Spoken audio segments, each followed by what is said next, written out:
कहानी शुरू होती है एक लड़के हिबिकी से जो अपनी जान बचाने के लिए एक जगह में भाग रहा होता है। उसके पीछे एक हॉर्न्ड रैबिट पड़ा होता है। उसे बिल्कुल समझ नहीं आता कि वो यहाँ कैसे पहुंच गया या ये उसके पीछे क्या चीज लगी हुई है। सब कुछ उसे एकदम अचानक और अजीब लगता है। वो खुद से सोचता है कि ये कैसा क्रीचर है। तभी अचानक उसे एक हल्की सी फीमेल वॉइस सुनाई देती है जो उस क्रीचर को पहचान कर बताती है कि ये लेवल 1 हॉर्न्ड रैबिट है। हिबिकी को समझ नहीं आता कि ये आवाज क्या है, लेकिन डर के मारे वो उससे कहता है कि कहीं मत जाना। तभी वो रैबिट अचानक उस पर छलांग लगाता है, लेकिन हिबिकी किसी तरह बच जाता है और उल्टा उसी के ऊपर गिरकर उसे कुचल देता है, जिससे वो मर जाता है। उधर दूसरी तरफ जंगल के अंदर एक एल्फ गर्ल पेड़ों के बीच से गुजर रही होती है। तभी एक अननोन मेल वॉइस उसे रास्ता दिखाते हुए कहती है कि ईस्ट की तरफ बढ़ती रहो, क्योंकि वहां उसके लिए कुछ बहुत कीमती इंतजार कर रहा है। इधर हिबिकी हॉर्न रैबिट से बचकर थोड़ा राहत महसूस करता है, लेकिन अभी भी उसे नहीं पता कि वो कहाँ है या वो आवाज क्या थी। ऊपर से जब वो अपना फोन चेक करता है तो उसमें बिल्कुल भी सिग्नल नहीं होता, जिससे किसी को कॉल करने की उसकी आखिरी उम्मीद भी खत्म हो जाती है। वो खुद को समझाता है कि वो आवाज असली नहीं थी, बस उसका वहम था। उसे हल्की भूख लगती है और वो सोचता है कि हॉर्न रैबिट को खा ले, लेकिन फिर खुद ही मना कर देता है क्योंकि उसे नहीं पता कि वो खाने के लिए सेफ है या नहीं। तभी वो आवाज फिर से बोलती है और बताती है कि हॉर्न रैबिट एक्चुअली एक बढ़िया डेलिकेसी है जो स्ट्यू में बहुत टेस्टी लगता है। ये सुनकर हिबिकी सोचता है कि अभी के लिए इसे साथ ले जाना ही सही रहेगा, भले ही उसे ये आइडिया थोड़ा गंदा लगे। अब वो उस अजीब आवाज के बारे में सोचने लगता है और नोटिस करता है कि वो तभी बोलती है जब वो कुछ पूछता है।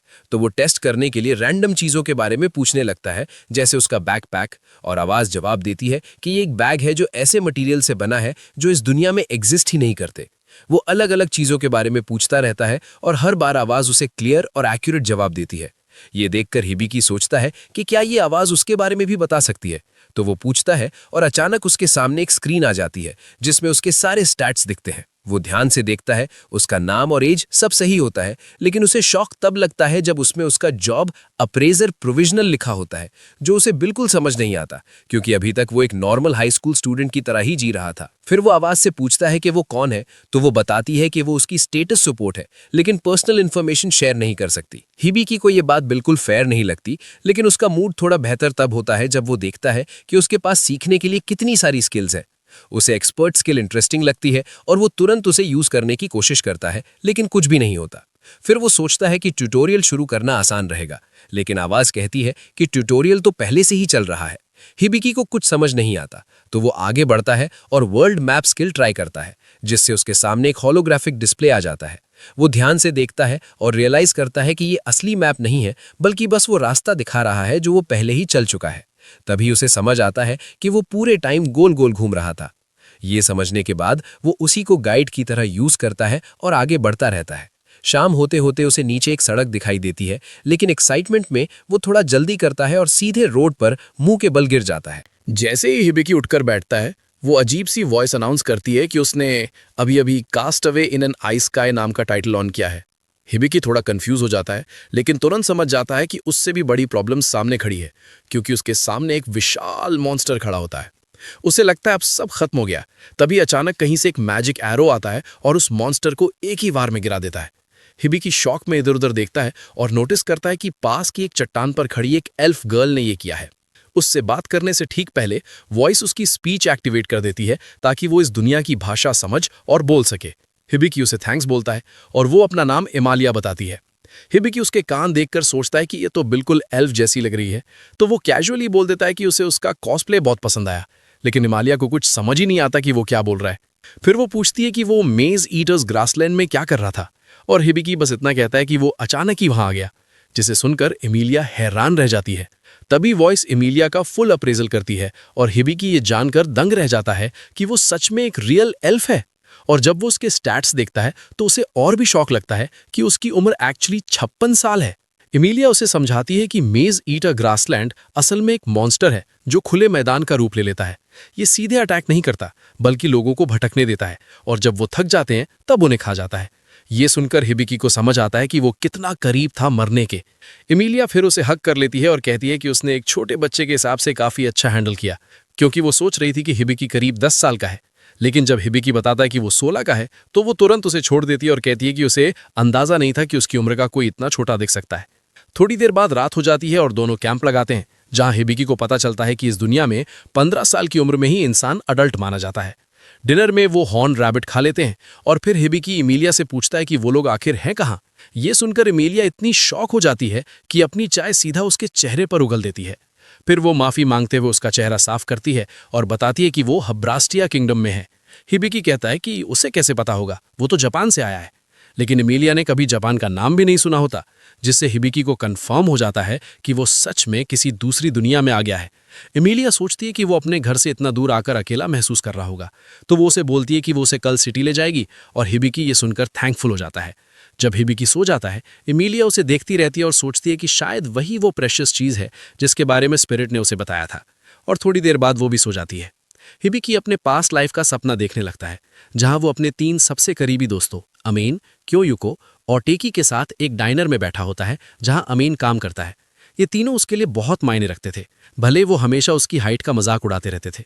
फिर उसका सपना बदलता है और उसे याद आता है कि वो इस दुनिया में कैसे आया। समर ब्रेक से पहले स्कूल का आखिरी दिन था। वो क्लास में जाने ही वाला था कि अचानक एक तेज रोशनी चमकी और अगले ही पल वो यहाँ पहुंच गया। सपना टूटता है, वो उठता है और अपना फोन चेक करता है, ये सोचते हुए कि उसके दोस्त अभी कितने परेशान हो रहे होंगे। फिर हिबिकी आसमान की तरफ देखता है और उसे ऊपर कुछ हरे रंग की ग्लोइंग शेप्स तैरती हुई दिखाई देती हैं।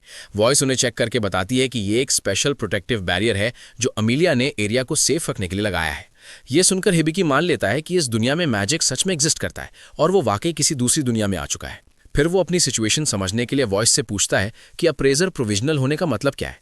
वॉइस समझाती है कि ये एक जॉब है जो उसे गॉड ने असाइन की है, जिसकी रेयरिटी रैंक बी है, और इसके साथ उसे अप्रेजल एबिलिटी मिलती है जिससे वो किसी भी टारगेट के एबिलिटीज और ट्रेट्स जान सकता है, लेकिन इसमें कोई कॉम्बैट स्किल्स नहीं होती, इसलिए इसे नॉन कॉम्बैट जॉब माना जाता है। हिबिकी अभी भी ये सब समझने की कोशिश कर रहा होता है, तो वो डिसाइड करता है कि अभी सो जाना ही बेहतर है। अगली सुबह अमीलिया उठती है और सोचती है कि उसने कैसे कल हिबिकी को बचाया और उसके साथ रात बिताई। तभी थोड़ी देर बाद हिबिकी भी उठ जाता है और दोनों लोवेल नाम के पास की टाउन की तरफ निकल पड़ते हैं। जंगल से गुजरते हुए अमीलिया उसे बताती है कि वहां पहुंचने में करीब 1.5 दिन लगेंगे और रास्ते में मॉन्स्टर्स भी मिल सकते हैं, लेकिन वो उसे भरोसा दिलाती है कि वो उसे सेफ रखेगी। वो हैरान होती है कि हिबिकी मॉन्स्टर्स को सेंस कर पा रहा है और हिबिकी बताता है कि ये सब उसके वर्ल्ड मैप स्किल की वजह से है। ये सुनकर अमीलिया चौंक जाती है, क्योंकि वर्ल्ड मैप स्किल की रेयरिटी AAA है, लेकिन जब हिबिकी बताता है कि वो अप्रेजर प्रोविजनल है तो वो ज्यादा इंप्रेस नहीं होती और उसे मजाक जैसा लेती है। हिबिकी को समझ नहीं आता कि वर्ल्ड मैप स्किल इतना खास क्यों है, क्योंकि उसके हिसाब से ये बस वही दिखाता है कि वो कहाँ जा चुका है और आसपास कोई मॉन्स्टर है या नहीं। लेकिन अमीलिया हैरान रह जाती है कि वो ये नहीं समझ पा रहा कि ये स्किल सर्वाइवल के लिए कितनी यूजफुल है। तभी हिबिकी अपना वर्ल्ड मैप खोलता है और पूछता है कि आसपास कोई खतरा है क्या, तो उसे पता चलता है कि पास में एक क्रिस्टल हॉर्न रैबिट है। ये सुनते ही अमीलिया एक्साइटेड हो जाती है, क्योंकि ये रैबिट बहुत रेयर होता है और इसे बेचकर 200 गोल्ड कॉइन्स तक मिल सकते हैं। वो तुरंत हिबिकी का हाथ पकड़ती है और कहती है कि उसे सीधे वहां ले चले। दोनों दूर से उस रैबिट को ट्रैक करते हैं और अमीलिया अपनी मैजिक से उनकी आवाज़ और स्मेल छुपा देती है ताकि रैबिट उन्हें डिटेक्ट न कर सके। हिबिकी ये देखकर काफ़ी इंप्रेस्ड होता है और अमीलिया को अमेजिंग कहता है, लेकिन अमीलिया उल्टा उसे अमेजिंग बताती है क्योंकि उसके पास वर्ल्ड मैप स्किल है और कहती है कि कोई भी एडवेंचरर पार्टी उसे पाकर लकी महसूस करेगी। क्योंकि अप्रेजल एक नॉन कॉम्बैट जॉब है, तो अगर वो किसी पार्टी में शामिल होता तो वो पीछे रहकर सपोर्ट देता और बाकी लोग फ्रंट लाइन पर लड़ते। अमीलिया खुद हिबिकी के साथ पार्टी बनाना चाहती है, लेकिन वो डेस्परेट नहीं दिखना चाहती, इसलिए वो डिसाइड करती है कि अपने स्किल्स दिखाएगी ताकि हिबिकी खुद उसे इनवाइट करे। वो अपना बो उठाती है और निशाना लगाने लगती है, लेकिन हिबिकी नोटिस करता है कि उसके पास एरो ही नहीं है। तब अमीलिया बताती है कि उसकी जॉब स्पिरिट आर्चर है, यानी वो हवा से एरोज बना सकती है। वो एक स्पिरिट एरो बनाकर रैबिट पर चलाती है, लेकिन रैबिट आखिरी पल में डॉज कर देता है, जिससे वो हैरान रह जाती है। अमीलिया सोचती है कि अब उसे पकड़ना मुश्किल है, क्योंकि उसके पास एस्केप स्किल है जिससे वो तेजी से अटैक्स डॉज कर सकता है। लेकिन जैसे ही हिबिकी को पता चलता है कि अटैक करते समय वो अपनी स्किल्स यूज नहीं कर सकता, उसके दिमाग में एक आइडिया आता है। अगर वो रैबिट को अपनी तरफ अट्रैक्ट कर ले तो अमीलिया को साफ शॉट मिल सकता है। अमीलिया को यह प्लान थोड़ा रिस्की लगता है, लेकिन हिबिकी उसे भरोसा दिलाता है और कहता है कि उसने अप्रेजल में देखा है कि ये रैबिट ज्यादा स्मार्ट नहीं है। जब वो रैबिट खुले में आता है, तभी अचानक उसके सामने जमीन से एक पत्थर की दीवार खड़ी हो जाती है, जिससे वो घबरा जाता है। उसी वक्त उसकी नज़र हिबिकी पर पड़ती है, जो एक पत्थर पर लेटा हुआ होता है, और वो बिना सोचे समझे उसी पर अटैक करने के लिए दौड़ पड़ता है। जैसे ही वो छलांग लगाता है, एमिलिया परफेक्ट टाइमिंग के साथ अपना निशाना सेट करती है और एक ही शॉट में उसे खत्म कर देती है। एमिलिया खुद हैरान रह जाती है कि ये प्लान सच में काम कर गया, क्योंकि उन्होंने चारों तरफ स्टोन वॉल्स बनाकर उसके सारे रास्ते बंद कर दिए थे और उसे सीधा हिबिकी की तरफ जाता है।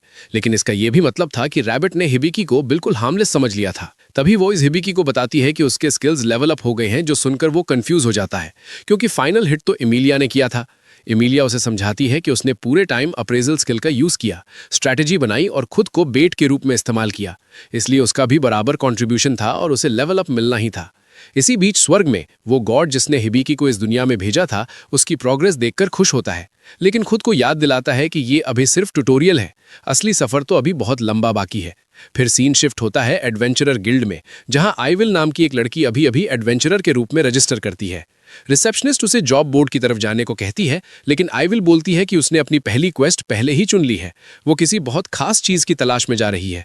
इस बीच हिबिकी और इमेलिया रॉयल टाउन पहुंचते हैं और वहां पहुंचते ही इमेलिया तुरंत हिबिकी के ऊपर एक क्लोक डाल देती है, क्योंकि उसके कपड़े इतने अलग दिख रहे होते हैं कि लोग बेवजह घूरने लगते हैं और वो अनवांटेड अटेंशन बिल्कुल नहीं चाहती। वो सोचती है कि क्रिस्टल रैबिट का हॉर्न बेचने के बाद पैसे मिल जाएंगे तो हिबिकी के लिए प्रॉपर कपड़े खरीद लेगी। इमेलिया अंदाजा लगाती है कि उन्हें करीब 200 गोल्ड कॉइन्स मिल सकते हैं, जो आर्मर और नए वेपन्स लेने के लिए भी काफी होंगे। हिबिकी को पता ही नहीं होता कि गोल्ड कॉइन की वैल्यू क्या है, तो वो अपना स्टेटस चेक करता है और उसमें दिखता है कि ये गोल्ड कॉइन लगभग 10,000 येन के बराबर है। ये सुनकर वो सच में चौंक जाता है, क्योंकि ये बहुत बड़ी रकम है। इमेलिया उसे चिंतित होकर देखती है और कहती है कि सिटी में रहते हुए उसे इतना क्लूलेस बिहेव करना बंद करना होगा, क्योंकि यहाँ ऐसे लोग हैं जो उसके जैसे लोगों का फायदा उठाने में एक सेकंड नहीं लगाएंगे। लेकिन उसकी ये बात सुनकर हिबिकी को और भी यकीन हो जाता है कि इमेलिया के शायद कोई दोस्त नहीं है। इसके बाद इमेलिया उसे एडवेंचरर गिल्ड ले जाती है और अंदर मौजूद एडवेंचरर्स उन्हें देखते ही मजाक में मान लेते हैं कि इमेलिया ने बेबी सिटिंग जॉब पकड़ ली है। इमेलिया तुरंत बोलती है कि दिखने में चाहे ऐसा लगे, लेकिन हिबिकी असल में अडल्ट है और रजिस्टर्ड भी है। उस ग्रुप का लीडर सबको कहता है कि नए आदमी को तंग करना बंद करो, और बात वहीं खत्म हो जाती है। फिर इमेलिया हिबिकी को बताती है कि उनकी पार्टी का नाम द सिल्वर बैनर है। इसके बाद वो रिसेप्शनिस्ट जूल के पास जाते हैं। इमेलिया बताती है कि उनके पास बेचने के लिए आइटम है और उनसे एक रूम तैयार करने को कहती है। वहीं हिबिकी जूल के कैट ईयर्स को घूरता ही रह जाता है। उसे समझ आता है कि वो शायद बीस्ट फोक है और वो पूरी तरह फैसिनेटेड हो जाता है। फिर सब गिल्ड मास्टर से मिलने बैठते हैं और जैसे ही हिबिकी उसे देखता है, वो उसकी जबरदस्त मस्कुलर बॉडी देखकर दंग रह जाता है। गिल्ड मास्टर अचानक नाटकीय अंदाज में अपनी शर्ट फाड़ देता है और खुद को डेलियार्ड बताता है। हिबिकी को उसके मसल्स पर इतना एक्साइटेड होते देख इमेलिया की पेशेंस खत्म होने लगती है, तो वो दोनों पर आइस कोल्ड पानी का ब्लास्ट मार देती है, जिससे दोनों तुरंत होश में आ जाते हैं। इसके बाद सब बैठते हैं और जूल खुद को रिसेप्शनिस्ट और वाइस गिल्ड मास्टर के रूप में इंट्रोड्यूस करती है। फिर इमेलिया से पूछती है कि वो क्या बेचना चाहती है। इमेलिया क्रिस्टल हॉर्न सामने रख देती है और डेलियार्ड उसे देखकर क्लियरली इंप्रेस्ड होता है। वो कहता है कि ये 3 साल पहले वाले से भी बड़ा है। थोड़ा सोचने के बाद वो 400 गोल्ड कॉइन्स का ऑफर देता है। ये सुनकर हिबिकी खुश हो जाता है, क्योंकि ये इमेलिया के अंदाजे से 2 गुना है। लेकिन उसके पूरी तरह चौंकने के लिए इमेलिया कहती है कि वो 800 गोल्ड कॉइन से कम कुछ नहीं लेगी, क्योंकि 3 साल पहले जो हॉर्न उन्होंने बेचा था वो 200 गोल्ड कॉइन्स में गया था और ये वाला उससे 3 गुना बड़ा है। दोनों कुछ देर तक प्राइस को लेकर आगे पीछे करते रहते हैं और आखिरकार डेलियार्ड मजबूरी में 700 गोल्ड कॉइन्स पर मान जाता है, जिससे इमालिया खुश हो जाती है। लेकिन तभी जूल का मूड अचानक बदल जाता है और वो काम रहते हुए भी डराने वाला प्रेशर डालते हुए डेलियार्ड को याद दिलाती है कि उसने जो प्राइस माना है वो गिल्ड के बजट से काफ़ी ऊपर है, इसलिए वो एक्स्ट्रा अमाउंट सीधे उसकी सैलरी से काट लेगी। ये सुनकर डेलियार्ड का चेहरा बिल्कुल उतर जाता है। बाद में हिबिकी अकेला गिल्ड में बैठा होता है, तभी उसका स्टेटस सपोर्ट बताता है कि उसकी ट्यूटोरियल्स के लेवल अप होने की कंडीशंस पूरी हो गई हैं। हिबिकी को अभी तक समझ ही नहीं आता कि ट्यूटोरियल है क्या, तो स्टेटस सपोर्ट डेफिनेशन खोलकर बताता है कि ये स्किल उन लोगों को मिलती है जिनके सर्वाइवल चांसेस बहुत कम होते हैं और इसके जरिए उन्हें गॉड से गाइडेंस मिलती है ताकि वो इस दुनिया में सर्वाइव करने के लिए ज़रूरी नॉलेज और स्किल्स सीख सकें। ये सुनकर हिबिकी समझ जाता है कि अब तक वो जितना भी बचा है सब गॉड की वजह से है और वो मन ही मन उन्हें थैंक्स बोलता है। तभी एक आवाज़ जवाब देती है कि थैंक्स अप्रिशिएट किए गए। हिबिकी को लगता है वो इमेजिनेशन है, लेकिन गॉड सीधे उसके दिमाग में बात करते हुए बताते हैं कि वही उसे इस दुनिया में लाए थे। हिबिकी हैरान हो जाता है कि वो उनसे ऐसे डायरेक्टली कम्युनिकेट कर सकता है और गॉड बताते हैं कि ये हमेशा नहीं हो सकता, बस कभी कभी ही होता है। वो कहते हैं कि अब आगे सब कुछ हिबिकी के हाथ में है, वो कैसे जीता है और कैसे सर्वाइव करता है, और इतना कहकर गुड बाय बोल देते हैं। हिबिकी जल्दी जल्दी ढेर सारे सवाल पूछने की कोशिश करता है, लेकिन तब तक कनेक्शन खत्म हो चुका होता है। स्टेटस सपोर्ट फिर बताता है कि लेवल बढ़ने के बाद गाइड द्वारा दी जाने वाली सपोर्ट अब खत्म होने वाली है। हिबिकी सोचता है गाइड कौन है, तभी हिमालया उसके पास आकर उसे बुलाती है। उसी समय मैट्रे हिमालया को एक लेटर देती है और बताती है कि उसे डेजिग्नेटेड रिक्वेस्ट मिली है। हिमालया पढ़कर हिबिकी से माफ़ी मांगती है और कहती है कि उसे तुरंत टाउन छोड़ना होगा और इस बार भी वो उसे साथ नहीं ले जा सकती, क्योंकि ये रिक्वेस्ट उसके होम टाउन से आई है और वो इसे मना नहीं कर सकती। ये सुनते ही हिबिकी समझ जाता है कि गाइड असल में हिमालया ही थी। इसी दौरान हाइवल एक डंजन के अंदर गहराई में उसी चीज को ढूंढ रही होती है जिसे वो लंबे समय से तलाश रही है, लेकिन अब तक कोई सफलता नहीं मिली। अचानक उसे अंदाजा होता है कि वो कहाँ हो सकती है और वो तुरंत उस दिशा में बढ़ जाती है। दूसरी तरफ इमालिया चुपचाप सोच रही होती है कि हिबिकी अकेले ठीक रहेगा या नहीं, और हिबिकी उसे कहता है कि चिंता मत करो क्योंकि वो एडवेंचरर बनने का प्लान कर रहा है। उसे पता चला है कि नॉन कॉम्बिटेंट्स के लिए भी क्वेस्ट्स होती हैं और वो इस आइडिया से जेन्युइनली एक्साइटेड है। हिबिकी ये भी मानता है कि इमालिया ने उसके लिए अब तक बहुत कुछ किया है और वो उस पर और बर्डन नहीं बनना चाहता। आखिर अलग होने का समय आता है तो इमालिया उसे बताती है कि वो उसी इन में रह सकता है जहां वो ठहरी हुई थी। फिर मैप उसके हाथ में देकर निकलने लगती है। जाने से पहले हिबिकी कहता है कि वो क्लोक वापस करना चाहता है, लेकिन इमालिया कहती है कि इसकी चिंता मत करो, इसे पार्टिंग गिफ्ट समझ लो। तभी हिबिकी कहता है कि अभी शायद उसे इसकी उससे ज्यादा जरूरत है क्योंकि उसकी शर्ट का बटन अभी अभी टूट गया है। इमालिया शर्म से लाल हो जाती है और जल्दी से वहां से भाग जाती है। भागते हुए वो सीधे एवर से टकरा जाती है और तुरंत माफी मांगती है। तभी पास खड़ा एक नाइट पूछता है कि वो इतनी जल्दी में क्यों है, और इमालिया जवाब देती है कि उसे अचानक शॉर्ट नोटिस पर अपने घर वापस जाना है। अमालिया आइवल को उठने में मदद करती है और आइवल पूछती है क्या उसका होम टाउन एल्फ काउंटी यानी फेयर नोट किंगडम है। एमालिया हाँ में जवाब देती है तो आइवल मुस्कुराकर कहती है कि ये तो कोइंसिडेंस है क्योंकि वो भी वहीं जा रही है। दूसरी तरफ एमालिया के जाने के बाद से हिबिकी ज्यादातर समय बस सोते हुए ही बिता रहा है। वो अपना फोन उठाता है और देखता है कि बैटरी पूरी तरह डेड हो चुकी है और अभी तक उसे अपने पुराने वर्ल्ड में वापस जाने का कोई तरीका नहीं मिला। ऊपर से गॉड भी पिछली बातचीत के बाद से उससे बिल्कुल बात नहीं कर रहे, जिससे वो सच में सोचने लगता है कि उसे इस दुनिया में लाया ही क्यों गया था। तभी अचानक इन चलाने वाली तानिया उसके कमरे में आती है और कहती है कि वो उसके लिए वरीड थी क्योंकि वो आज ब्रेकफास्ट और लंच दोनों के लिए नीचे नहीं आया। हिबिकी कहता है कि वो ठीक है। ये सुनकर वो राहत की सांस लेती है और बताती है कि डिनर जल्दी तैयार होने वाला है। हिबिकी कहता है वो अभी आता है। उसके जाने के बाद हिबिकी पर प्रेशर बढ़ने लगता है क्योंकि उसके पास जो भी पैसे बचे हैं वो हॉर्न बेचने से मिले थे, यानी जल्द ही उसे कोई जॉब ढूंढनी पड़ेगी। लेकिन अपने स्टैट्स देखकर वो सोचने लगता है कि वो आखिर किस काम का है। स्टेटस सपोर्ट उसके नंबर्स दिखाती है और वो खास अच्छे नहीं होते, इसलिए स्टेटस उसे सोलो कॉम्बैट से दूर रहने की सलाह देती है। हालांकि वो ये भी बताता है कि उसने कुछ टेक्निकल स्किल्स हासिल की हैं जिनमें कॉन्ट्रैक्ट और मेडिकल बुक शामिल हैं। हिबिकी को मेडिकल बुक इंटरेस्टिंग लगती है तो स्टेटस बताता है कि वो इसके पेजेस पढ़कर नॉलेज अब्सॉर्ब कर सकता है। साथ ही चेतावनी देता है कि अगर हायर लेवल चाहिए तो उसे हर पेज पढ़ना होगा और शुरू करने के बाद बीच में रुक नहीं सकता। हिबिकी पहले थोड़ा चौंकता है लेकिन फिर भी इसे शुरू करने का फैसला करता है। जैसे ही वो मेडिकल बुक पढ़ना शुरू करता है अचानक ढेर सारी नॉलेज एक साथ उसके दिमाग में भरने लगती है, जिससे वो पूरी तरह हक्का बक्का रह जाता है। इसी दौरान आइविल और एमालिया एल्फ काउंटी की तरफ बढ़ते रहते हैं और एमालिया बताती है कि वो बार बार हिबिकी के बारे में सोच रही है और उसे लेकर वरिड है कि वो ठीक रहेगा या नहीं। आइविल मजाक में मान लेती है कि शायद उसे उससे फीलिंग्स हो गई हैं, लेकिन एमालिया तुरंत मना कर देती है। कहती है कि वो अभी अभी उससे मिली है और वो उससे लगभग 40 साल छोटा है। तभी आगे खड़ी एक मेड एमालिया को आवाज देती है और उसे देखते ही एमालिया दौड़कर उसे गले लगा लेती है। एमालिया बताती है कि ये स्टेलिया है, उनकी चीफ मेड। फिर एमालिया स्टेलिया से आइविल का परिचय कराती है और आइविल एक्साइटेड होकर एमालिया से पार्टी बनाने की रिक्वेस्ट करती है। एमालिया अपनी पहली पार्टी रिक्वेस्ट सुनकर खुश हो जाती है, लेकिन स्टेलिया का चेहरा देखकर लगता है उसे ये बिल्कुल पसंद नहीं आया। कुछ दिनों बाद आखिरकार हिबिकी मेडिकल बुक की पूरी नॉलेज अब्सॉर्ब कर लेता है।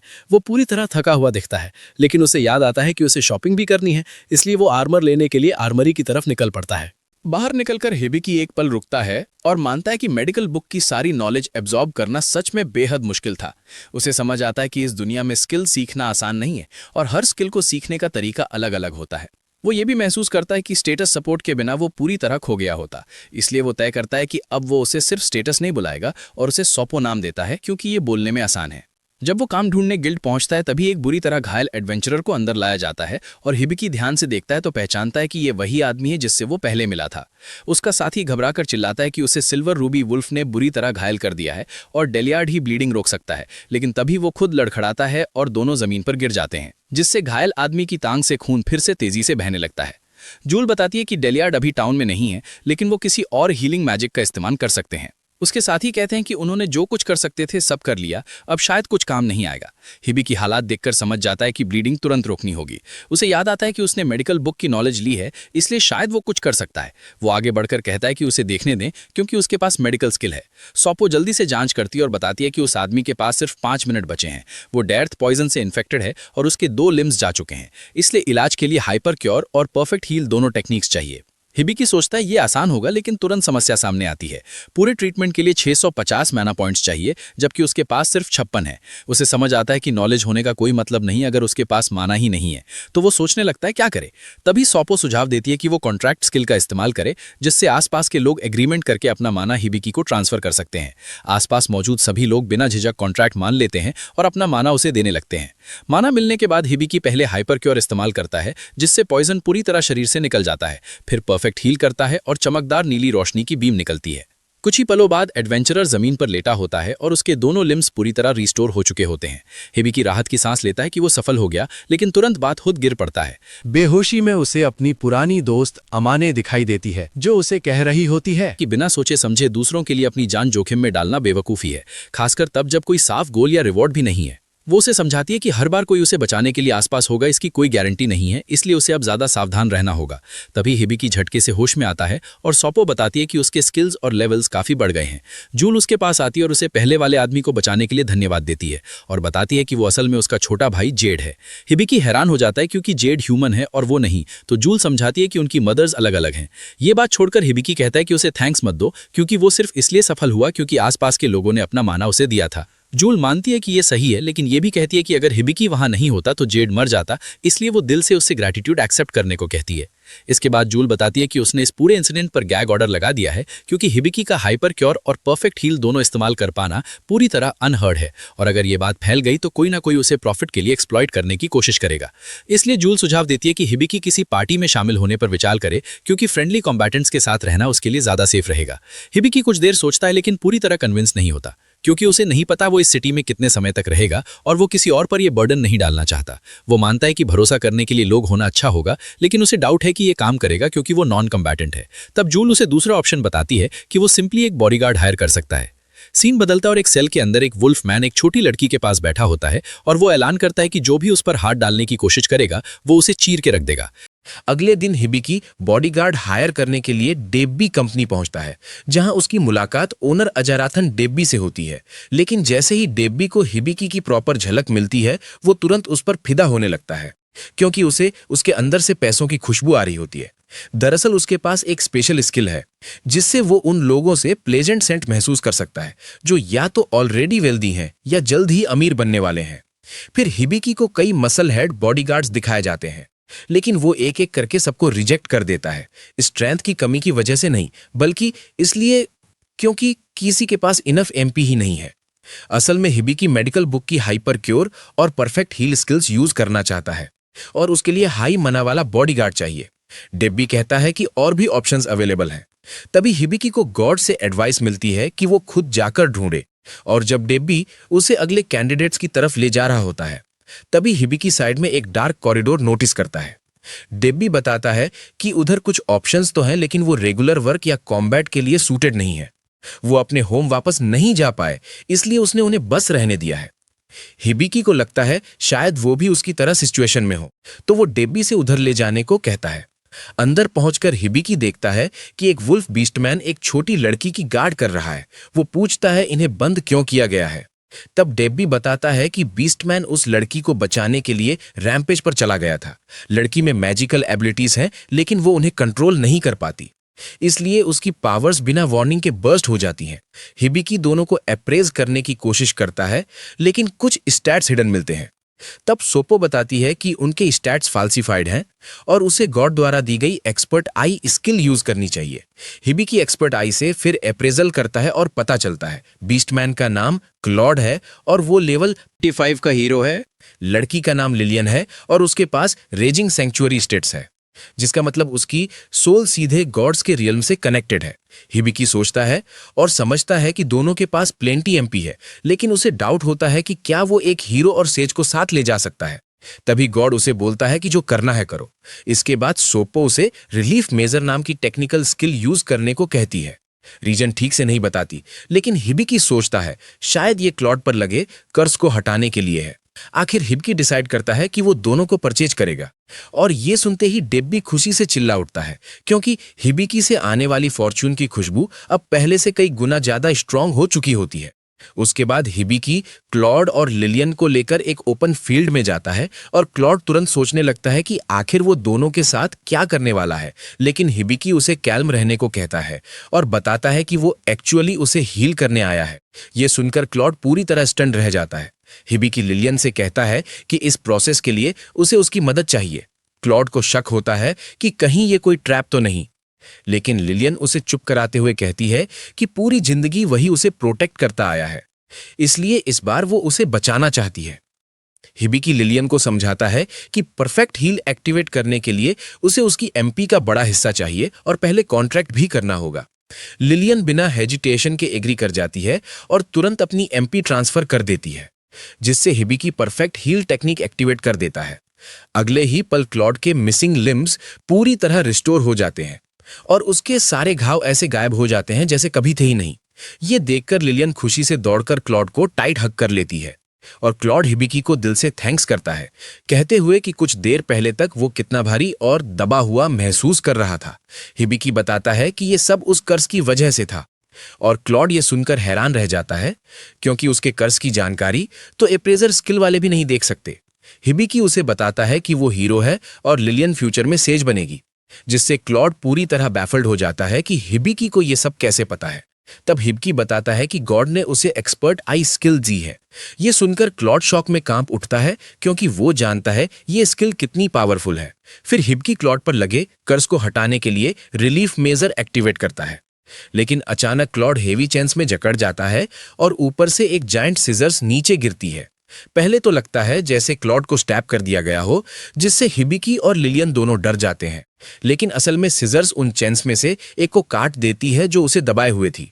क्लॉड खुद को चेक करता है और समझता है कि उसकी पूरी स्ट्रेंथ अभी वापस नहीं आई, लेकिन उसका अच्छा हिस्सा लौटना शुरू हो गया है। वो रिस्पेक्टफुली हिबिकी के सामने सिर झुकाकर पहले के रूड बिहेवियर के लिए अप्लोज करता है और फिर कहता है कि वो उसके साथ सेरेमनी ऑफ एलिजियंस परफॉर्म करना चाहता है। हिबिकी को बिल्कुल समझ नहीं आता कि ये सेरेमनी ऑफ एलिजियंस क्या है। तब क्लॉड उसे समझाता है कि ये एक सेक्रेड रिचुअल है, जिसमें वो अपनी सोल पूरी तरह हिबिकी को डेडिकेट करता है और कसम खाता है कि चाहे कुछ भी हो वो हमेशा उसके साथ रहेगा। तभी सोप्पो बोलती है कि हिबिकी को सेरेमनी के लिए कॉन्ट्रैक्ट स्किल यूज करनी चाहिए, क्योंकि कॉन्ट्रैक्ट्स दोनों पार्टीज को अपने प्रोमिसेज निभाने के लिए बाइंड कर देते हैं। यानी अगर हिबिकी और क्लॉड कॉन्ट्रैक्ट करते हैं तो दोनों को अपनी बात पूरी करनी होगी। हिबिकी थोड़ा सोचता है और मान जाता है। फिर कॉन्ट्रैक्ट प्रोसेस शुरू होता है। क्लॉड अपनी फुल एलिजियंस प्लेज करता है, हिबिकी उसे एक्सेप्ट करता है और कॉन्ट्रैक्ट कंप्लीट हो जाता है। उसी समय दोनों की रिस्ट पर एक मार्क उभर आता है जो crest of the light spirits निकलता है, जो उनकी लॉयल्टी और कमिटमेंट का सिंबल बन जाता है। लिलियन ये सब देखकर बहुत खुश हो जाती है। दूसरी तरफ एमेलिया, आइवर और स्टेलिया अपनी जर्नी जारी रखते हैं और कुछ देर बाद एमेलिया रेस्ट के लिए हॉट स्प्रिंग जाने का आइडिया देती है। स्टेलिया पहले तो एक्साइटेड हो जाती है, लेकिन तुरंत रियलाइज करती है कि वहां आइवर के साथ बात करना पड़ेगा और वो नहीं चाहती कि आइवर एमेलिया के और क्लोज हो। इसलिए वो एमेलिया को रोकने की कोशिश करती है, लेकिन एमेलिया मानती नहीं और हॉट स्प्रिंग जाने का फैसला करती है, जिससे स्टेलिया हार मान लेती है। इधर हिबिकी क्लॉड और लिलियन को बताता है कि परफेक्ट हील यूज करने के लिए उसे दूसरों की एमपी ड्रॉ करनी पड़ती है। दोनों सिचुएशन समझ जाते हैं और फिर तीनों मिलकर शेयरिंग कॉन्ट्रैक्ट एक्सिक्यूट करते हैं, जिससे हिबिकी की technical contract skill level up हो जाती है। क्लॉड नोटिस करता है कि हिबिकी धीरे धीरे कुछ बड़बड़ा रहा है। पूछने पर हिबिकी बताता है कि ये एक वॉइस है जो उसे गाइड करती है। ये सुनते ही क्लॉड शॉक हो जाता है, क्योंकि ये ट्यूटोरियल स्किल है जो सीधे गॉड देता है। क्लॉड समझ जाता है कि हिबिकी किसी दूसरे वर्ल्ड से आया है और हिबिकी हैरान होता है कि क्लॉड को अदर वर्ल्ड्स के बारे में पहले से पता है। हिबिकी पूछता है कि क्या उसे इससे प्रॉब्लम है, लेकिन क्लॉड कहता है कि इससे उसकी लॉयल्टी बिल्कुल नहीं बदलेगी। फिर वो आगे बढ़ते हैं और क्लॉड बताता है कि हिबिकी जिस गॉड से जुड़ा है वो शायद चीफ गॉड है। इस दुनिया में करीब 11 गॉड्स हैं और चीफ गॉड सबसे पहला माना जाता है। ट्यूटोरियल और एक्सपर्ट आई जैसे डिवाइन ब्लेसिंग्स वही देता है और क्लॉड मानता है कि चीफ गॉड ने खास तौर पर हिबिकी में इंटरेस्ट लिया है। लेकिन हिबिकी को यकीन ही नहीं होता कि अगर चीफ गॉड किस पर ध्यान देता तो वो क्लॉड और लिलियन होते वो नहीं। फिर भी वो सोचता है कि चीफ गॉड ने लिलियन को रेजिंग सैंक्चुअरी जैसा हार्श स्किल क्यों दिया, क्योंकि ये तो किसी पर भारी बोझ डालने जैसा लगता है।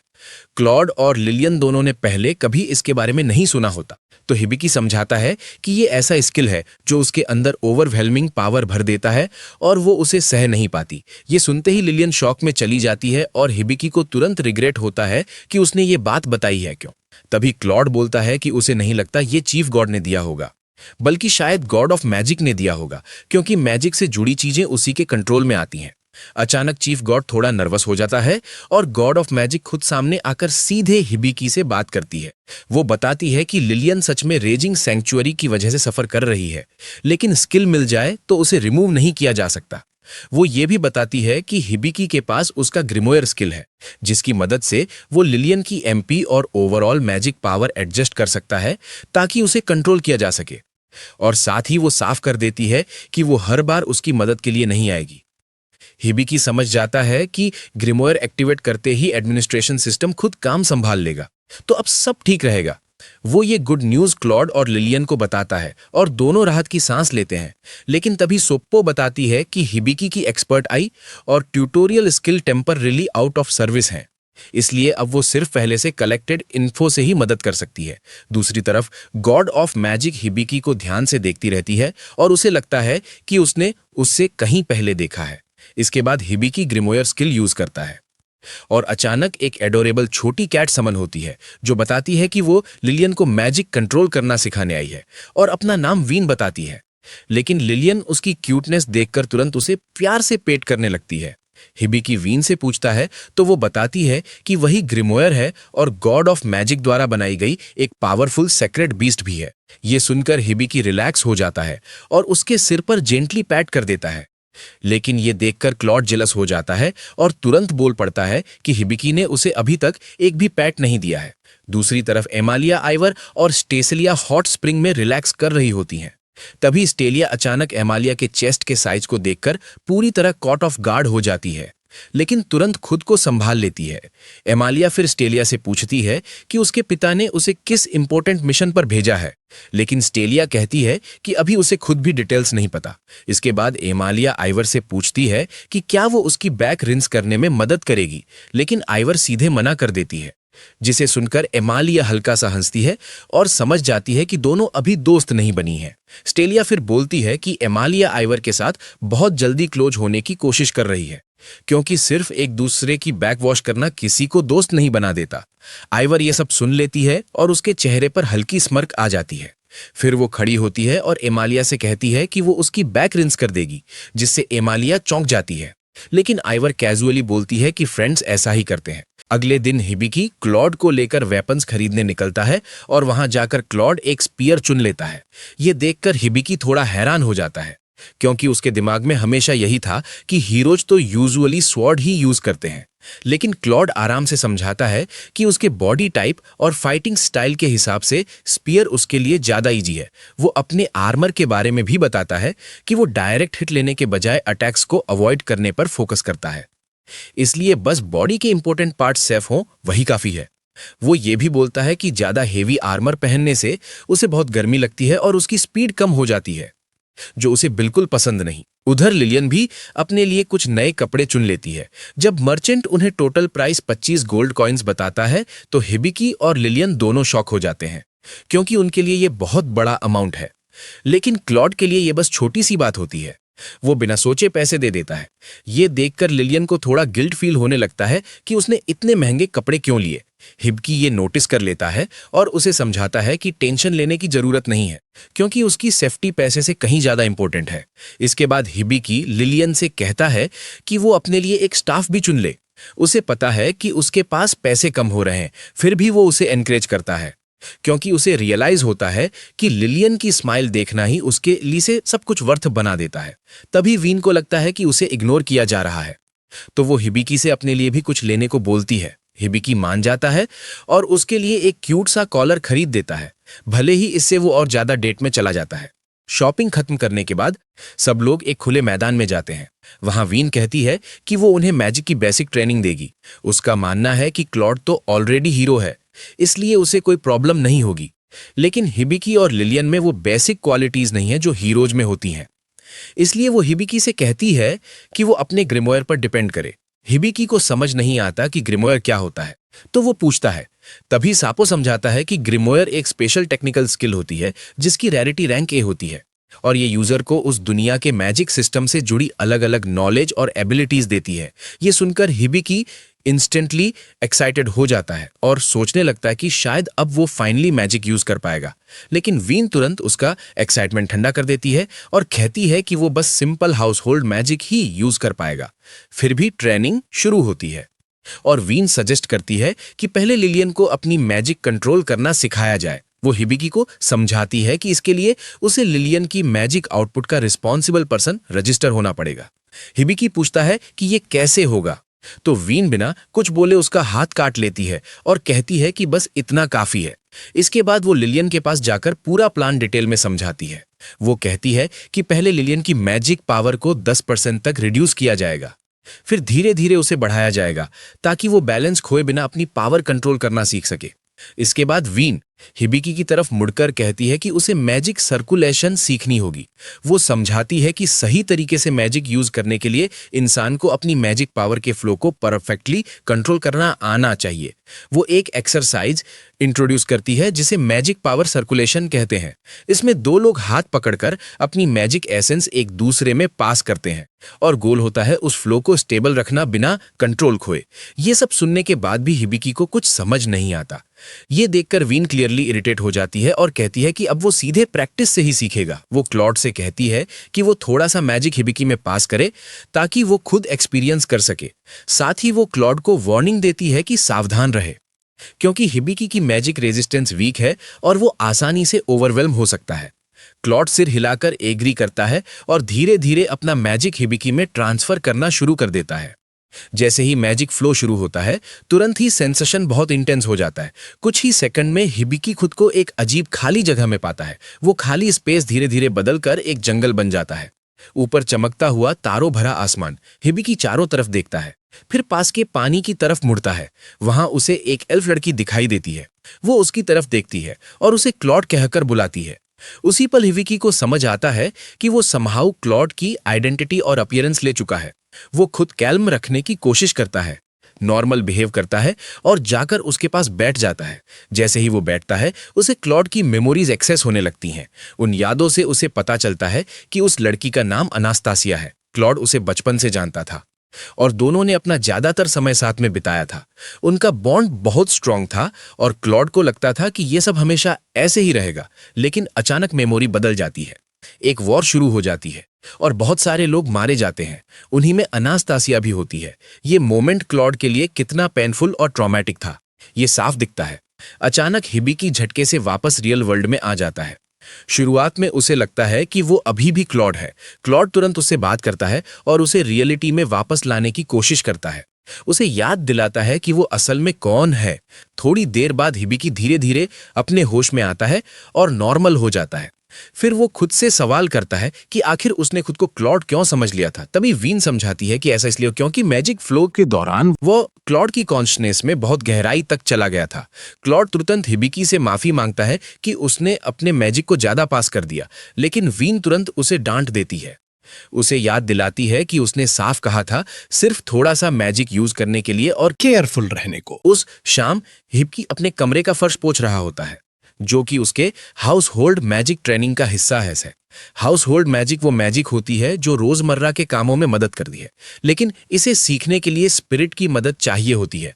जब कोई इंसान नॉर्मल काम करते हैं, मैजिकल एनर्जी रिलीज करता है, तो धीरे धीरे स्पिरिट्स उस एनर्जी की तरफ अट्रैक्ट होने लगते हैं। जब वो सेटिस्फाई हो जाते हैं, तब वो रिस्पॉन्ड करते हैं और उस इंसान को हाउस होल्ड मैजिक सही तरीके से यूज करना सिखाते हैं। हिबिकी काफी समय से ये सब कर रहा है, लेकिन अभी तक उसे कोई रिस्पॉन्स नहीं मिला। इस वजह से वो सोचने लगता है कि ये मेथड सच में काम कर भी रहा है या वो बस अपना टाइम वेस्ट कर रहा है। फिर भी वो रुकता नहीं, उम्मीद करता है कि कुछ तो होगा। थोड़ी देर बाद क्लॉड और लिलियन उसके कमरे में आते हैं। जैसे ही क्लॉड अंदर आता है, वो गलती से हिबिकी की मॉप वाली बाल्टी को गिरा देता है और सारा पानी फर्श पर फैल जाता है। क्लॉड तुरंत माफी मांगता है और साफ करने लगता है, लेकिन हिबिकी उसे रोक देता है और कहता है कि टेंशन लेने की जरूरत नहीं है। वो मजाक में कह देता है कि क्लॉड जब क्लमसी होता है तो क्यूट लगता है, और ये सुनकर क्लॉड शर्मिंदा हो जाता है। समय के साथ लिलियन अपनी मैजिक कंट्रोल करने में बेटर होती जा रही होती है। ये देखकर क्लॉड सजेस्ट करता है कि हिबिकी को भी सिर्फ चोर्स करने के बजाय प्रैक्टिकल ट्रेनिंग ट्राई करनी चाहिए, लेकिन हिबिकी तुरंत बोल देता है कि उसे तो स्वॉर्ड यूज करना भी नहीं आता। क्लॉड उससे बोलता है कि टेंशन मत ले, और स्वॉर्ड की जगह उसे एक बो और एरो दे देता है ट्राई करने के लिए। हिबिकी बार बार टारगेट पर निशाना लगाने की कोशिश करता है, लेकिन हर बार उसका एम बुरी तरह मिस हो जाता है।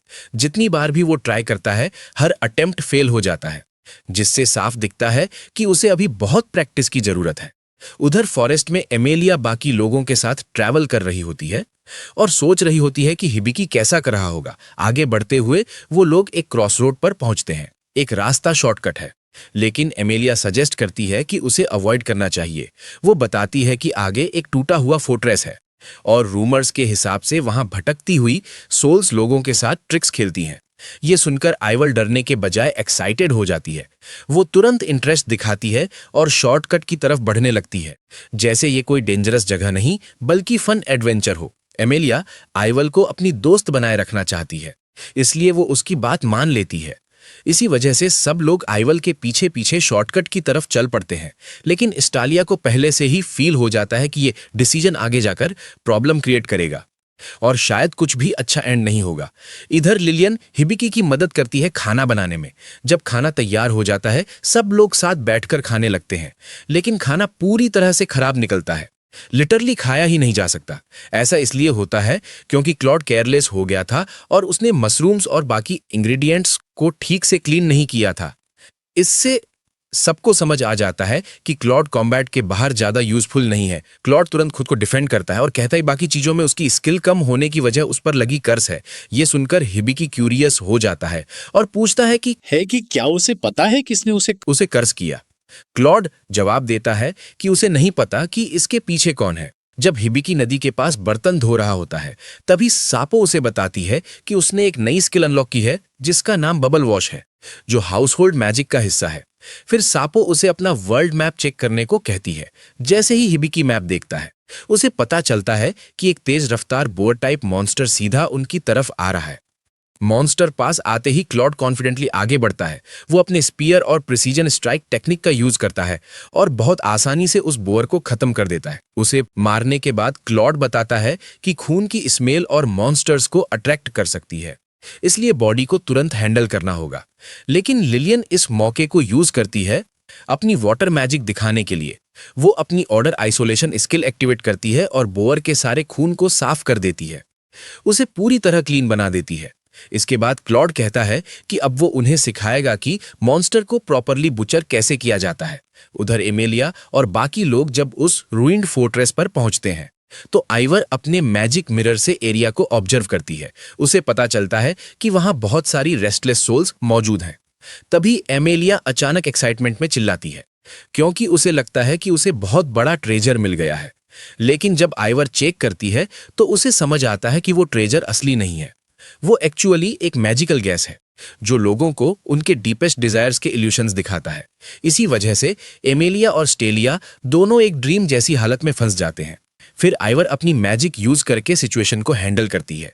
हिबिकी और बाकी लोग बोअर को बुचर करने के बाद सब लोग गंदे हो चुके होते हैं, खून से भरे हुए। हिबिकी डिसाइड करता है कि ये परफेक्ट टाइम है अपनी नई बबल वॉश स्किल टेस्ट करने का। जैसे ही वो इसे एक्टिवेट करता है, हाई प्रेशर में सोप बबल्स निकलते हैं और सीधे क्लॉड पर लगते हैं। बबल्स खत्म होने के बाद क्लॉड पूरी तरह साफ हो जाता है, पहले से भी ज्यादा क्लीन। वो ये भी नोटिस करता है कि बबल वॉश ने उसके बॉडी को रिफ्रेश कर दिया है और उसकी थोड़ी स्ट्रेंथ भी वापस आ गई है। अगले दिन हिबिकी और उसकी टीम बैठकर अपनी सिचुएशन पर बात करते हैं और जल्दी ही उन्हें समझ आ जाता है कि उनके पास पैसे लगभग खत्म हो चुके हैं। तो हिबिकी कहता है कि अब टाइम आ गया है कि वो लोग गिल्ड से जॉब्स लेना शुरू करें ताकि थोड़ी इनकम आ सके। सब लोग तुरंत इस बात से एग्री कर जाते हैं और जितनी जल्दी हो सके शुरू करने के लिए रेडी हो जाते हैं। लेकिन तभी क्लॉड उन्हें थोड़ा संभल कर चलने की सलाह देता है। वो कहता है कि हाल की मैजिक ट्रेनिंग से हिबिकी और लिलियन जरूर स्ट्रांग हुए हैं, लेकिन फिर भी उन्हें केयरलेस नहीं होना चाहिए। इसलिए अगर जॉब शुरू करनी है तो शुरुआत लो रिस्क कामों से करनी चाहिए। यानी एफ रैंक क्वेस्ट से। इसके बाद वो सब एडवेंचरस गिल्ड जाते हैं और जूल के साथ अपनी पार्टी रजिस्टर करवा लेते हैं और फिर बिना टाइम वेस्ट किए तुरंत अवेलेबल क्वेस्ट्स देखने लगते हैं। हिबिकी थोड़ा हैरान हो जाता है जब वो देखता है कि क्लॉड एक साथ कई क्वेस्ट सेलेक्ट कर रहा है, लेकिन क्लॉड समझाता है कि लो रैंक जॉब्स में पैसे बहुत कम मिलते हैं, इसलिए एक साथ मल्टीपल क्वेस्ट्स कंप्लीट करना ज्यादा स्मार्ट रहता है। तभी उन्हें कुछ एक्स्ट्रा क्वेस्ट्स के बारे में भी बताया जाता है, जिनमें से एक कैप्चर मिशन होता है। लेकिन क्लॉड तुरंत बोल देता है कि उसका रैंक अभी उनके लेवल से काफी ऊपर है, इसलिए उसे अटेम्प्ट करना सही नहीं होगा। मीट्रे बताती है कि इस मिशन के बारे में उनके पास बस एक क्लू है, एक टेल, और इसी वजह से उसकी डिफिकल्टी बढ़ा दी गई है। ये सुनकर हिबिकी क्यूरियस हो जाता है और पूछता है कि ऐसा कौन सा इंसान होगा जिसके लिए इतना हाई प्रायोरिटी कैप्चर रिक्वेस्ट निकला है। मीट्रे समझाती है कि टारगेट एक बैंडिट है जो अक्सर अमीर लोगों को लूटता है। हिबिकी को ये इतना सीरियस नहीं लगता और वो सोचता है कि वैसे भी ये मिशन उनके हिस्से में नहीं आएगा। कुछ ही देर बाद हिबिकी अपना पहला क्वेस्ट शुरू करता है, जिसमें उसे एक रैबिट पकड़ना होता है। करीब 20 मीटर दूर उसे एक रैबिट दिखता है और वो कॉन्फिडेंटली अपना बो और एरो निकालता है। सोचता है कि ये तो इजी होगा, लेकिन उसकी एम इतनी खराब निकलती है कि उसे कई बार कोशिश करनी पड़ती है। तब जाकर वो फाइनली रैबिट को मार पाता है। क्लॉड उसे समझाता है कि आइडियली टारगेट को एक ही शॉट में गिरा देना चाहिए, लेकिन क्योंकि हिबिकी ने आखिर में काम पूरा कर लिया, इसलिए वो इसे एक्सेप्टेबल मान लेता है। तभी लिलियन और वीन भी फॉरेस्ट से अपना हर्ब गैदरिंग टास्क खत्म करके वापस आ जाते हैं। हिबिकी उनकी बास्केट में एक अजीब सा फ्रूट देखता है और उसके बारे में पूछता है, तो लिलियन बताती है कि उसे मेचा काचा का फ्रूट कहते हैं, जो उन्हें रास्ते में मिला था। वो आगे बताती है कि ये फ्रूट्स आमतौर पर मार्कर्स की तरह यूज होते हैं, ताकि अगर कोई पहाड़ों में रास्ता भटक जाए तो इन्हें देखकर वापस रास्ता ढूंढ सके। और एग्जाम्पल देने के लिए वो एक फ्रूट पास के पेड़ पर फेंकती है। इसके बाद सब लोग थोड़ा रेस्ट करने का फैसला करते हैं, लेकिन इस ब्रेक के दौरान हिबिकी का माइंड भटकने लगता है। उसे एहसास होता है कि वो इस दुनिया में शायद समर वेकेशन शुरू होने से ठीक पहले आया था।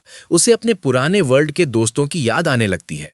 वो सोचने लगता है कि क्या वो कभी वापस अपनी ओरिजिनल दुनिया में जा पाएगा या नहीं। वहीं दूसरी तरफ एमालिया की टीम में आइवर थोड़ा एंजाइस महसूस कर रही होती है, क्योंकि उसे अभी तक कोई रियल रिजल्ट नहीं मिला है। वो एक खास औरत की सोल ढूंढ रही है, लेकिन प्रोग्रेस बहुत स्लो है और अब वो खुद से सवाल करने लगती है कि वो सही डायरेक्शन में है भी या नहीं। उसी समय एमालिया अभी भी आइवर को अपनी फ्रेंड बनाना चाहती है, इसलिए वो उसे एक ट्रैवल अम्यूलेट देती है, जिसमें ऐसा मैजिक है कि अगर आइवर कभी डेंजर में हो तो उसे तुरंत पता चल जाएगा। और एमालिया ये भी प्रॉमिस करती है कि अगर कुछ भी हुआ तो वो उसकी मदद करने जरूर आएगी। आइवर मुस्कुराकर वो गिफ्ट एक्सेप्ट कर लेती है, लेकिन अंदर ही अंदर उसे पता होता है कि ये फ्रेंडशिप असली नहीं है, बस एक दिखावा है। अगले दिन टाउन में हिबिकी कहता है कि उन्होंने क्वेस्ट से अच्छा खासा पैसा कमाया है, तो क्यों ना थोड़ा सा पैसा किसी टेस्टी खाने पर खर्च किया जाए, क्योंकि उन्होंने पहले ही गिल्ड में क्वेस्ट आइटम जमा कर दिए थे। मीट्रे को यह बात थोड़ी सस्पिशियस लगती है, क्योंकि एक नॉर्मल एफ रैंक पार्टी इतना सब अचीव नहीं कर सकती। तभी हिबिकी की मुलाकात डिलियार्ड से होती है और डिलियार्ड तुरंत नोटिस करता है कि हिबिकी अभी भी काफी दुबला पतला है और उसमें मसल की कमी है, तो वो कहता है कि वो उसे ट्रेन करेगा ताकि वो स्ट्रांग बन सके। लेकिन क्लॉड तुरंत बीच में आ जाता है और डिफेंसिव हो जाता है। वो कहता है कि हिबिकी उसका स्टूडेंट है और डिलियार्ड को पीछे हटने को बोलता है, पर डिलियार्ड ऐसा इंसान नहीं है जो आसानी से पीछे हट जाए, और देखते ही देखते दोनों के बीच फुल फाइट शुरू हो जाती है। शुरुआत में दोनों बराबरी के लगते हैं, लेकिन कुछ ही मिनटों में क्लॉड पीछे पड़ने लगता है। तब हिबिकी अपना एस्प्रेजल स्किल यूज करता है और डिलियार्ड की असली ताकत देखकर शॉक्ड रह जाता है।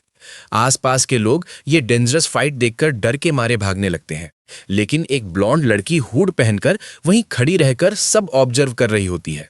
तभी जूल वहां पहुंचती है और साफ दिख रहा होता है कि वो बहुत गुस्से में है।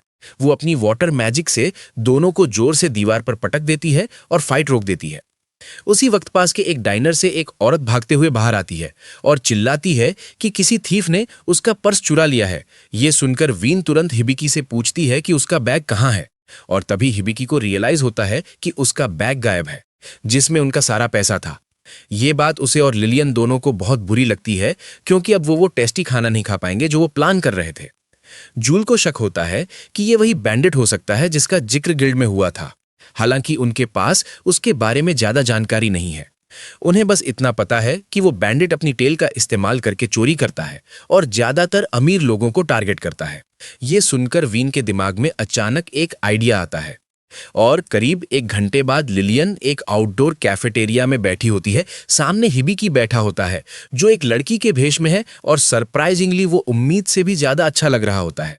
वीन फिर प्लान समझाती है कि वो लोग हिबिकी को बेट की तरह यूज करेंगे ताकि बैंडिट बाहर आए, और जैसे ही बैंडिट दिखेगा क्लॉड तुरंत उसे पकड़ लेगा। क्लॉड तो पहले से ही गुस्से में भरा हुआ होता है क्योंकि उसे अपने मास्टर के पैसे चोरी होने का बदला लेना है। प्लान का आखिरी हिस्सा ये होता है कि हिबिकी अपना वॉलेट टेबल पर छोड़ देगा, लेकिन हिबिकी को ऑनेस्टली ये प्लान थोड़ा बेवकूफ़ी वाला लगता है क्योंकि ये बहुत ऑब्वियस और आसानी से नोटिस होने वाला है। तभी वेट्रेस खाना सर्व करने आती है, लेकिन अचानक क्लॉड चिल्लाता है कि उसका वॉलेट गायब हो गया है और उसे तुरंत समझ आ जाता है कि वही वेट्रेस थीफ थी। लेकिन वो लोग पहले से ऐसे सिचुएशन के लिए रेडी थे। उन्होंने मेचा काची का फ्रूट को इस तरह से रखा था कि वो साफ फुटप्रिंट्स छोड़ सके, और जैसे ही थीफ भागी उसके पीछे विजिबल ट्रैक्स बनते गए जिन्हें फॉलो करके हिबिकी और बाकी लोग एक अबैंडन्ड गली तक पहुंचते हैं।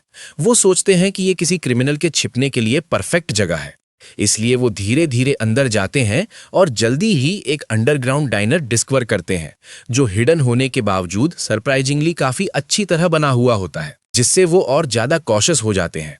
अंदर जाते ही एक आदमी हिबिकी को नोटिस करता है और उसे पसंद करके फ्लर्ट करने लगता है, लेकिन हिबिकी पोलाइटली मना कर देता है और कहता है कि वो अपने दोस्तों के साथ आया है। थोड़ी देर बाद क्लॉड एक हुड पहनी हुई लड़की को जाते हुए देखता है और हिबिकी से उसे अप्रोच करने को कहता है। जैसे ही वो लड़की गली में आती है, क्लॉड सामने से उसका रास्ता रोकता है और पीछे से हिबिकी और लिलियन उसे घेर लेते हैं, पूरी तरह सराउंड कर देते हैं। क्लॉड पहले बोलता है और उससे कहता है कि जो उसने चुराया है वो वापस दे दे, लेकिन लड़की बिल्कुल कैल्म रहकर कहती है कि उसे कुछ नहीं पता।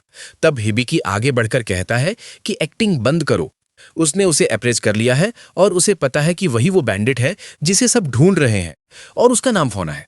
अपनी पोल खुलते एक फोना अपना क्लोक हटा देती है और मान लेती है कि वही बैंडिट है।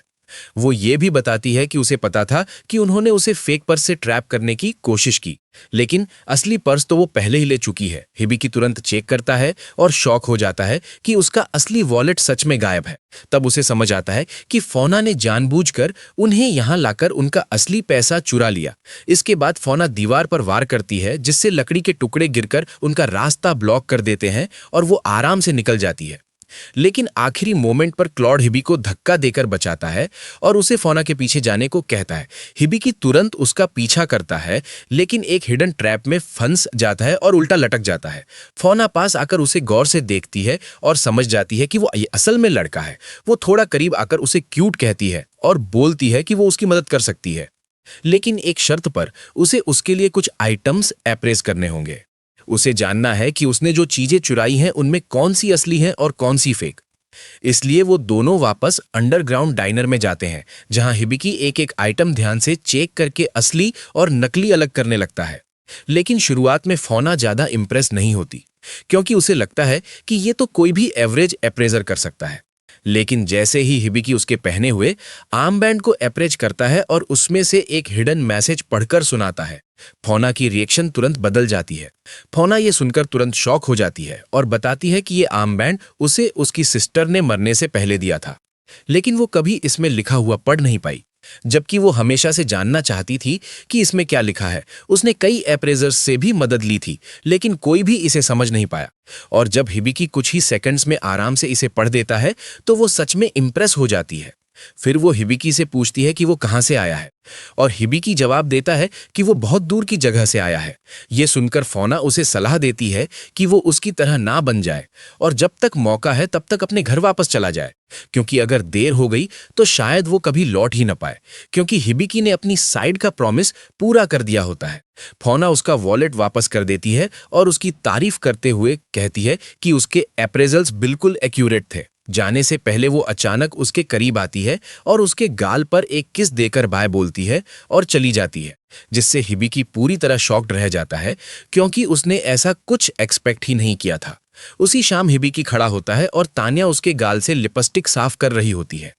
और जब डिलियार्ड को ये सब पता चलता है तो वो मजाक में कहता है कि ये हिबिकी के आदमी बनने की पहली स्टेप है। फिर बात बदलते हुए डिलियार्ड उसे बताता है कि कैपिटल के एडवेंचर्स गिल्ड से खबर आई है कि एक यंग और एनर्जेटिक पार्टी है जो बहुत ही तेज स्पीड से लेवल अप कर रही है।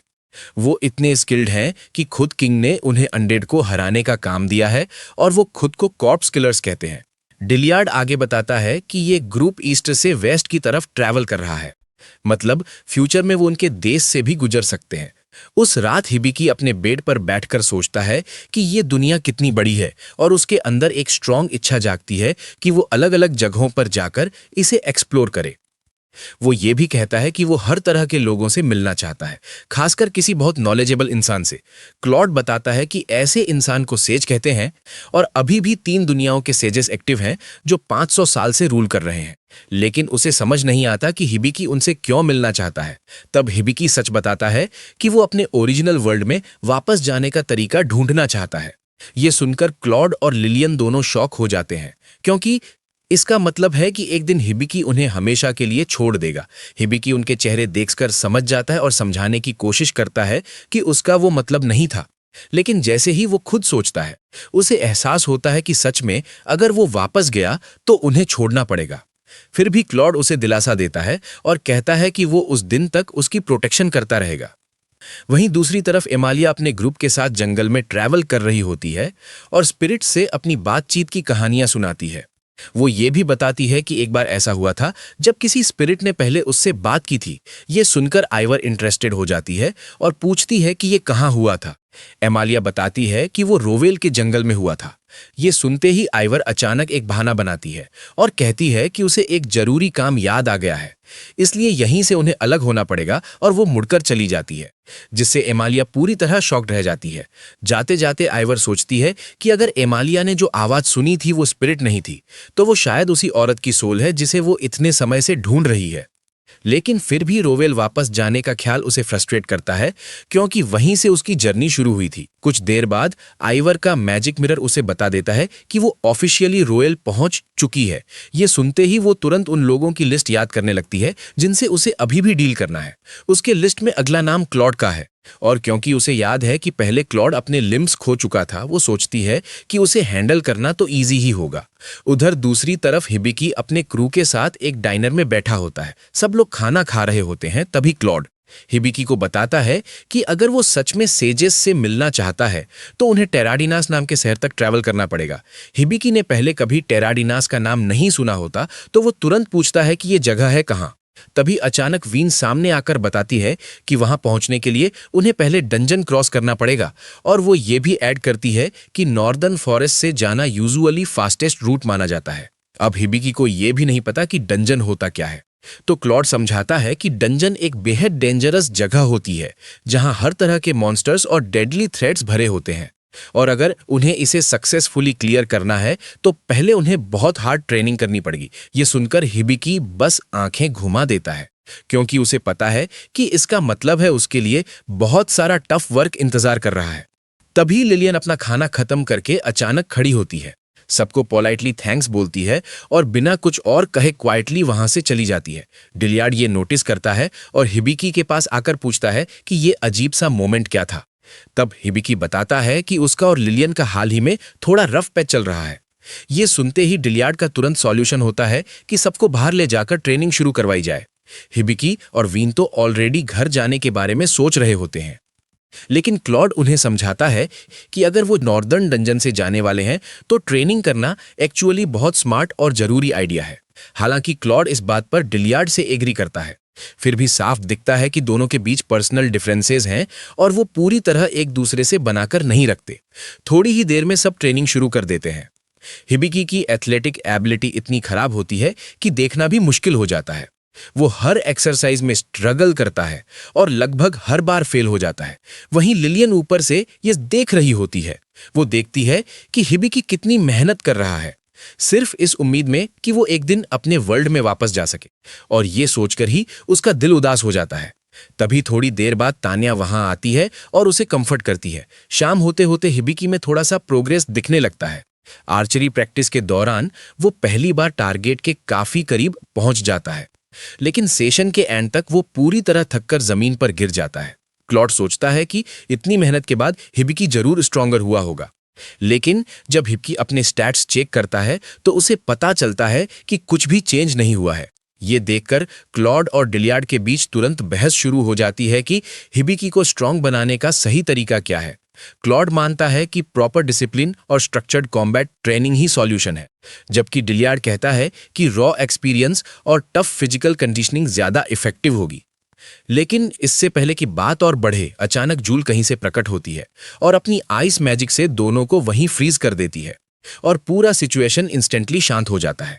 जब पूरा केओस सेटल हो जाता है तो सब लोग डिसाइड करते हैं कि थोड़ा रिलैक्स किया जाए और सब मिलकर एक गर्म हॉट स्प्रिंग में चिल करने लगते हैं।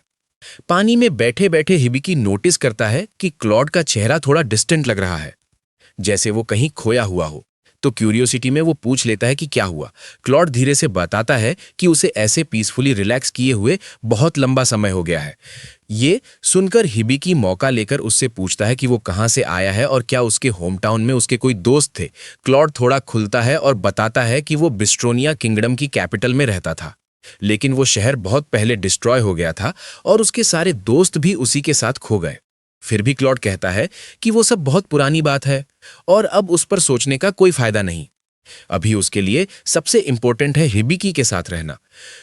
उसी रात बाद में सब लोग कैंपफायर के आसपास बैठते हैं, जहां लिलियन नर्वस होकर हिबिकी से बात करती है और फाइनली अपने दिल की बात बोल देती है।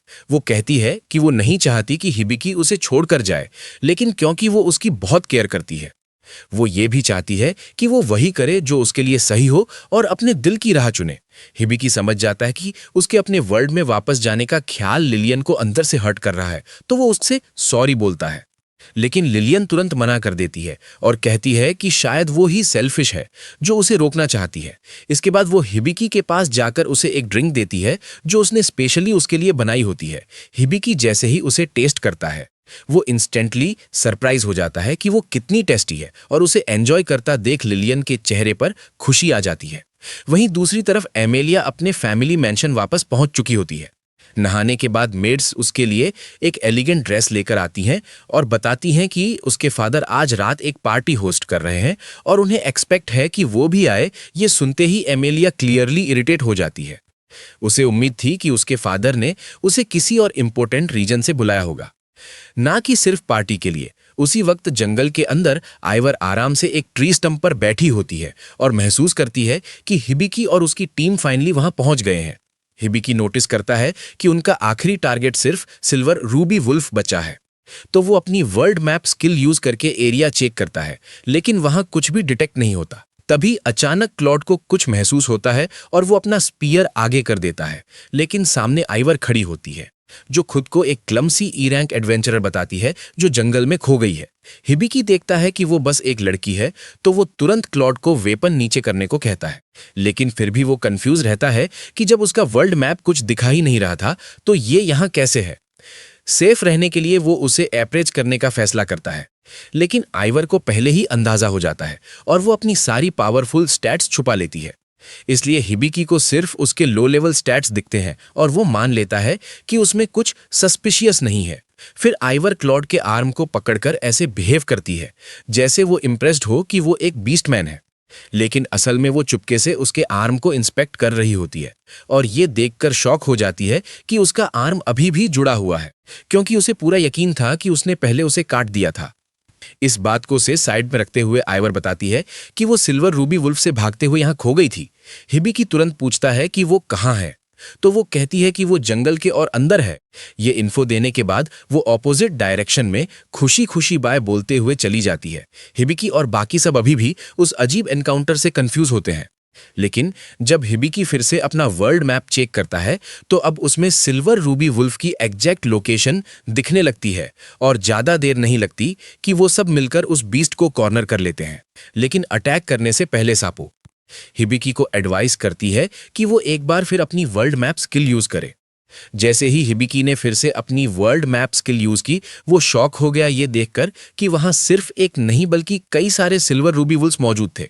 चारों तरफ नजर घुमाते ही सबको समझ आ गया कि वो एक बड़े पैक से घिर चुके हैं। एक पल के लिए हिबिकी पैनिक हो गया और उसका गार्ड डाउन हो गया, और बस यही मौका एक वुल्फ को चाहिए था। वो पीछे से झपटा और सीधे उसके नेक पर वार कर दिया। कट पूरा डीप नहीं था, इसलिए वो अभी भी सांस ले पा रहा था, लेकिन खून बहुत तेजी से बह रहा था। ये देखकर क्लॉड और लिलियन दोनों डर के मारे वहीं फ्रीज हो गए। तभी पास में बैठी आइवर का सच सामने आता है। वो पूरे टाइम वुल्व्स को कंट्रोल कर रही थी और वो उन्हें ऑर्डर देती है कि सबको खत्म कर दो। स्टार्टिंग क्लॉड से। क्लॉड तुरंत आगे बढ़कर वुल्व्स को रोकने लगता है ताकि लिलियन हिबिकी के पास जा सके। लिलियन उसे हीलिंग पोशन देती है, लेकिन ब्लीडिंग रुकती ही नहीं। तब वीन जल्दी से कहती है कि स्टेट मेंटेनेंस स्पेल यूज करो। जैसे ही लिलियन वो स्पेल कास्ट करती है, ब्लीडिंग स्लो हो जाती है और थोड़ी स्टेबल लगने लगती है। उधर क्लॉड समझ जाता है कि सिचुएशन बहुत खराब हो चुकी है, तो वो जल्दी से प्लान बनाता है। वो लिलियन से कहता है कि तुरंत हिबिकी को लेकर टाउन वापस जाओ और उसे डिलियार्ड के पास ले जाओ। उसे पूरा भरोसा होता है कि डिलियार्ड उसे बचा सकता है। लिलियन क्लॉड को छोड़कर जाने से डर रही होती है, लेकिन क्लॉड उसे जाने को कहता है और भरोसा दिलाता है कि वो समहाउ हैंडल कर लेगा। आखिरकार ट्रस्ट करके लिलियन अपना अर्थ लायन गोलेम समन करती है और उसी पर हिबिकी को बैठाकर वहां से निकल जाती है। उनके जाते ही क्लॉड को कुछ अजीब लगता है। वुल्व्स उनमें से किसी का पीछा नहीं करते। तभी उसे सच्चाई समझ आती है। वुल्व्स कभी ग्रुप के पीछे थे ही नहीं। उनका असली टारगेट सिर्फ वो खुद था। वहीं दूसरी तरफ लिलियन और हिबिकी को एक सिल्वर एमराल्ड वुल्फ चेस कर रहा होता है और वो लोग मजबूरी में एक केव में छिप जाते हैं। लिलियन तुरंत अर्थ वॉल टेक्निक से एंट्रेंस ब्लॉक कर देती है ताकि वुल्व्स अंदर न आ सके, लेकिन वुल्व्स अपनी वाइन से उस बैरियर को तोड़ देते हैं। फिर भी लिलियन हार नहीं मानती और बार बार अपनी विंड मैजिक यूज करके उन्हें रोकने की कोशिश करती रहती है और हिबिकी को प्रोटेक्ट करती है। तभी हिबिकी को होश आता है। वो तुरंत अपनी मेडिकल बुक एक्टिवेट करता है और पता चलता है कि उसके नेक का वुंड सिर्फ कट नहीं है, बल्कि उसमें डेडली ब्लीडिंग पॉइजन भी फैल चुका है। वो तुरंत हाइपर क्योर टेक्निक यूज करने की कोशिश करता है, लेकिन सापो उसे बताती है कि अभी उसकी मेंटल और फिजिकल स्ट्रेंथ बहुत लो है, इसलिए उसे थोड़ा वेट करना पड़ेगा। कुछ देर स्ट्रगल करने के बाद आखिरकार सापो कहती है कि अब हाइपर क्योर यूज किया जा सकता है और हिबिकी बिना डिले किए खुद को डिटॉक्सिफाई कर लेता है। फिर हीलिंग पोशन पीकर अपनी कंडीशन रिस्टोर करता है। उसके तुरंत बाद वो समन सेक्रेट बीस्ट स्किल एक्टिवेट करता है, जिससे केव के अंदर अचानक एनर्जी का जोरदार ब्लास्ट होता है और जब धूल साफ होती है तो वीन अपनी ट्रू फॉर्म में खड़ी होती है, लाइटनिंग की सेक्रेट बीस्ट बनकर। उसकी प्रेजेंस ही इतनी पावरफुल होती है कि माहौल भारी हो जाता है। वो वुल्व्स को घूरकर ठंडे अंदाज में कहती है कि उसके मास्टर पर हमला करने की सजा 1000 मौत है, और अगले ही पल वो एक मैसिव लाइटनिंग स्ट्राइक छोड़ती है जो एक ही अटैक में सारे वुल्व्स को पूरी तरह खत्म कर देता है। ये इंसेंट पावर देखकर हिबिकी को लगता है कि वीन इस फॉर्म में जाकर क्लॉड की भी मदद कर सकती है, लेकिन वो कुछ कह पाता उससे पहले ही वीन वापस अपनी छोटी किटन फॉर्म में आ जाती है और बताती है कि ये मैनिफेस्टेशन सिर्फ थोड़े समय के लिए ही था और अब वो टाइम खत्म हो चुका है। इसके बाद हिबिकी सापो से पूछता है कि क्या वो सेक्रेट बिस्ट स्किल को फिर से एक्टिवेट कर सकता है, लेकिन सापो साफ बता देती है कि इस स्किल को दोबारा यूज करने में अभी काफी समय लगेगा। तभी वीन एक और शॉकिंग बात बताती है। क्लॉड जिस बीस्ट से लड़ रहा है वो कोई साधारण वुल्फ नहीं, बल्कि सिल्वर डायमंड वुल्फ है। इतना पावरफुल कि अगर ये सब मिलकर भी लड़ें तो भी जीतने के चांसेस बहुत कम हैं। ये सुनकर भी हिबिकी हार मानने को तैयार नहीं होता। वो साफ कहता है कि वो क्लॉड को बचाने के लिए जो भी करना पड़े करेगा। तभी उसी पल सापो अचानक उसे बताती है कि उसे एक नया SS रैंक स्किल मिला है जिसका नाम है गॉड्स मेडिसिन स्टाफ, एक ऐसी एबिलिटी जो एक सर्टेन रेंज में सभी लिविंग बीइंग्स को हील कर सकती है। हिबिकी एक सेकंड भी वेस्ट नहीं करता और तुरंत उसे एक्टिवेट कर देता है। जैसे ही वो स्किल एक्टिवेट होती है, हिबिकी और लिलियन दोनों महसूस करते हैं कि उनके शरीर पूरी तरह रिकवर हो गए हैं, जैसे सारी थकान और इंजरीज एकदम गायब हो गई हों। उसी समय जमीन पर पड़ा एक छोटा सा सीड अचानक स्प्राउट होने लगता है। वो उनकी आंखों के सामने तेजी से ग्रो करता है और उससे एक बो निकलकर सामने आ जाता है। वीन उसे देखते ही शॉक में कांप उठती है, क्योंकि वो जानती थी कि ये क्या है, लेकिन हिबिकी अभी भी कंफ्यूज होता है। तो वो तुरंत उसे अप्रोच करता है और पता चलता है कि उसका नाम गॉडली बो है। वो उसे टेस्ट करने के लिए एक एरो शूट करता है और एरो इतनी जोरदार स्पीड और पावर के साथ निकलता है कि वो खुद हैरान रह जाता है। उसकी ताकत उसे अमालिया की स्पिरिट आर्चरी की याद दिलाती है। अब इस नई वेपन और पूरी तरह रिकवर हुई कंडीशन के साथ हिबिकी और उसकी टीम तैयार हो जाती है क्लॉड को बचाने और इस बैटल को हमेशा के लिए खत्म करने के लिए। वहीं दूसरी तरफ ऊपर हेवन में God of magic chief God से कंप्लेन कर रही होती है कि वो हिबिकी को इतने ओवरपावर्ड स्किल्स देना बंद करें, लेकिन चीफ गॉड बस उसे याद दिलाता है कि वही थी जिसने पहले हिबिकी को अपनी पावर दी थी। फिर वो ये भी कहता है कि हिबिकी इन पावर्स का सही यूज करेगा या उन्हें वेस्ट करेगा, ये पूरी तरह उसी पर डिपेंड करता है। और बस यहीं खत्म होती है एपिसोड। अगला पार्ट मिस मत करना।